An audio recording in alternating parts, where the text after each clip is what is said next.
అందరికీ నమస్తే. ఇక్కడ ఇబ్రహీంపట్నం గర్ల్స్ హాస్టల్ గురుకుల మైనారిటీ. ఈ హాస్టల్లో మా ఇద్దరు అమ్మాయిలకి నేను చిన్న పాపకి 7th క్లాస్లో జాయిన్ చేశాను, పెద్ద పాపకి ఇంటర్ ఫస్ట్ ఇయర్లో చేశాను. నాది ఓల్డ్ సిటీ. పైనంగా ఇద్దరు పిల్లలకు కూడా తెలుగు రాకున్నా సరే తెలుగు అవసరం అన్నట్టుగా నేను ఇక్కడనే వేసేసాను. కాకపోతే ఇక్కడ స్టాఫ్ బాగా నచ్చింది.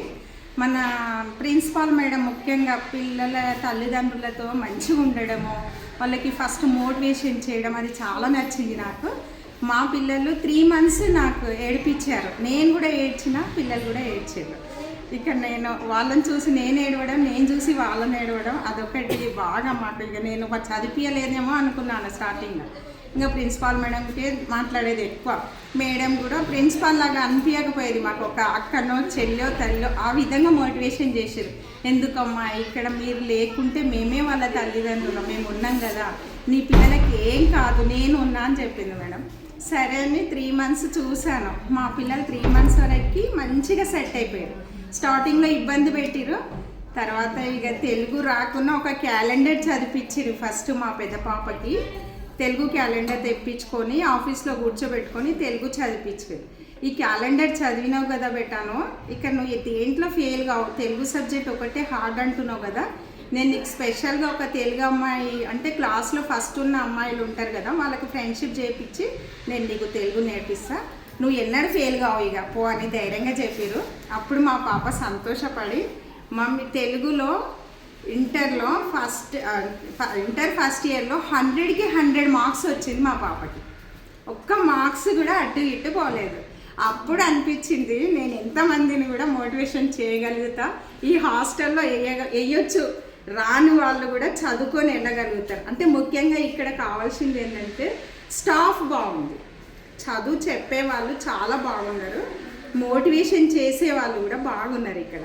అప్పుడు ఇంకా నాకు ధైర్యం వచ్చి నా పిల్లలకే నేను కొట్ట నేర్చిన, హాస్టల్కి తొందరగా పోవాలి అంటే రీఓపెనింగ్ రేపు అనగా వెళ్ళిపోయారు. ఇంకా నా పిల్లలు ఆ రీఓపెనింగ్ రేపు అయినాక వెళ్ళిపోయినాక 2-3 పిల్లలు వచ్చారు. టాయిలెట్ బాత్రూమ్ పోవడానికి నాకు భయం అవుతుంది మమ్మీ, ఎట్లుండాలని కూడా ఏడ్చారు స్టార్టింగ్లో.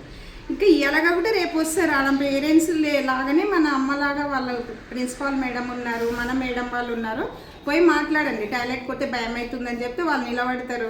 నైట్లో కూడా ఉంటారు కదా మేడం వాళ్ళు, అంటే క్యా బోల్తేకి మేడం సార్ తన్వీర్ మేడం ఉంటారు, నస్రీన్ మేడం, అప్పుడు వాళ్ళే ఉండేది మా పిల్లలకి.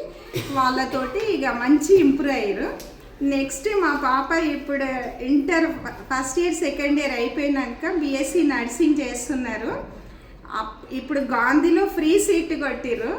గాంధీలో ఇప్పుడు ఆమె అన్నిట్లో మీరు ఎక్కడ చదువు ఇంగ్లీష్ బాగా టాకింగ్ చేస్తున్నారు, ఎక్కడ చదివారు, ఏ హాస్టల్, ఇబ్రహీంపట్నం ఇంత మంచిగా చెప్తారు ఆ గురుకులాల్లో. బాగా నాకైతే అక్కడి నుంచి కూడా ఫోన్లు వస్తాయి మా పిల్ల హాస్టల్ నుంచి కూడా. ఇప్పుడు మళ్ళీ మా చిన్న పాప కూడా ఇంటర్ ఉంది ఫస్ట్ ఇయర్, ఇక్కడి నుంచే చదువు 10th కంప్లీట్ అయిపోయింది. ఆమె కూడా ఇప్పుడు బార్కస్లో చదువుతుంది, చాలా టాపర్. అక్కడ కూడా అడుగుతున్నారు మీ పాపని హాస్టల్ ఇబ్రహీంపట్నంలో బాగా వేసారు, ఇంగ్లీష్ కూడా బాగా చదువుతున్నది. ముఖ్యంగా సిస్టమేటిక్ ఇక్కడ బాగా నేర్పించరు మా పిల్లలకి. ఫోన్స్ అలౌట్ లేకుండా పిల్లలకి ఎప్పుడు స్టడీ అవర్స్ రావడము, తల్లిదండ్రుల సైడ్ పోకుండా ఏ విధంగా వీళ్ళను మోటివేషన్ చేయాలి అనేది బాగా నేర్పించారు. ఇక్కడ ఉన్న స్టాఫే తల్లిదండ్రులాగా చూసుకున్నారు.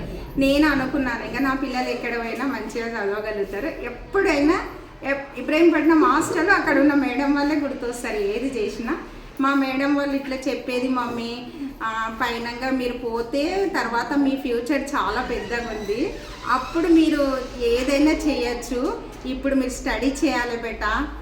అరుంధతి మేడం చెప్పేది ఫస్ట్ సగం క్లాస్ అది చెప్పినాకనే క్లాస్ స్టార్ట్ చేసేది. మీరు మీ లైఫ్ చాలా పెద్దగా ఉంది, మీరు అంటే టీనేజ్ ఎలా ఉంటుందో నేను చెప్తున్నా, మీరు బాధపడినా నాకేం కాదు, ఇంకా 10 years తర్వాత నన్ను గుర్తు చేసుకుంటారు, కాకపోతే ఇప్పుడు మీరు ఇట్లా ఉండాలి, ఈ సిస్టమేటిక్ నేర్చుకోవాలి, ఎవరైనా పేరెంట్స్ వచ్చినా మర్యాదగా నమస్తే అస్సలాము అలైకుం అని ఇట్లా మాట్లాడాలి నేర్చుకోండి. చున్నీ గురించి కూడా చెప్పడం జరిగింది మా పిల్లలు, అందరి పిల్లల కోసం చెప్పారు. చున్నీ ఏ విధంగా వేసుకోవాలి, సిస్టమేటిక్ ఎట్లా, నీట్నెస్ ఎట్లుండాలి, పైనంగా ఇక్కడ ఫుడ్ కూడా తినేటప్పుడు హ్యాండ్ వాష్ ఎలా ఉండాలి, ఫ్రెండ్షిప్ ఏ విధంగా ఉండాలి, ఇది 1/2 hour క్లాస్ చెప్పినాకనే అప్పుడు ఆమె సబ్జెక్ట్ వైజ్గా వెళ్ళేదంట మన అరుంధతి మేడం. ఈ విషయాలు కూడా మా పిల్లలు ఏ మేడం ఏ విధంగా చెప్తున్నారు అనేది కూడా ఇప్పుడు చెప్తున్నారు. వాళ్ళు పోయి ఇంకా వేరే ఫ్రెండ్షిప్కి చెప్తున్నారు. అంటే నాకు ఇంతవరకు ఏంటంటే ఇక్కడ ఉన్న మన స్టాఫ్లో మెయింటెనెన్స్ బాగుంది. ప్రిన్సిపాల్ మేడం మెయింటెనెన్స్ చాలా నచ్చింది. ప్రిన్సిపాల్ మేడం ఏ విధంగా చెప్తే మన మేడం వాళ్ళు కూడా అదే విధంగా విని ఇక్కడ ఉన్న వాచ్మెన్లకైనా మేము ఇబ్బంది పెట్టినందుకైనా అందరూ ఫుడ్ విషయానికైనా చాలా బాగుంది. ఈ హాస్టల్లో చదివించినందుకు నేను ఇప్పుడు గర్వపడుతున్నాను. ఫైనల్గా వేరే దగ్గర చదువుతున్నారు కాబట్టి ఇప్పుడు టీనేజ్ వీళ్ళది బేసిక్ బాగుంది కాబట్టి ఇంకా నా బాధ్యత అయిపోయింది అన్నట్టు వదిలేసుకున్నాను. నాకు ఇదంతా దక్కిందంటే ఇబ్రహీంపట్నం హాస్టల్ గురుకుల మైనార్టీ నుంచి. Thank you madam.